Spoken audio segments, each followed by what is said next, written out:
Sveiki visi, su jumis aš Zita Baskienė, life coach arba gyvenimo mokytojas. Ir rytais mes kalbam apie žodžius ir skaičius. Tai labai dažnai konsultacijose man tenka jūs įkvėpti. Aš nuo to pati tiesiog mėgaujuos, man tas procesas labai patinka. Bet kaip tai yra skaičiuose? Žiūrėkim, kaip liaudės išmintis sako, gera pradžia pusė darbo. Pamenat? Jeigu mes imsim žodį pradžia, tai yra 4, tai atitikmuo darbo.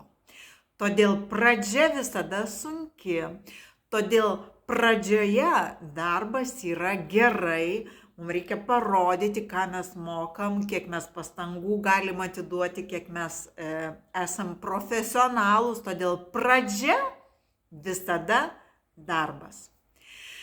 Bendrai žodis pradžia yra 4 darbas, o žodis darbas yra 22.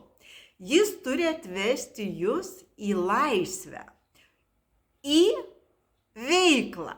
Veikla yra 10. 10 tai yra srautas dieviškas, nes ir gyvenimas yra 10 dieviškas srautas ir veikla yra 10 dieviškas srautas.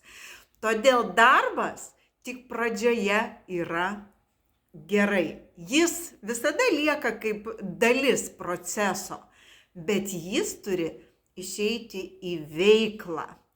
Tai nebijokit darbo pradžioje ir jeigu dar vis sunkiai dirbat, žinokit, kad neperlipot to proceso laiptelio. Iš darbo pereikit į veiklą ir veikla tada yra 10 ir tada ji jūs išlaisvina.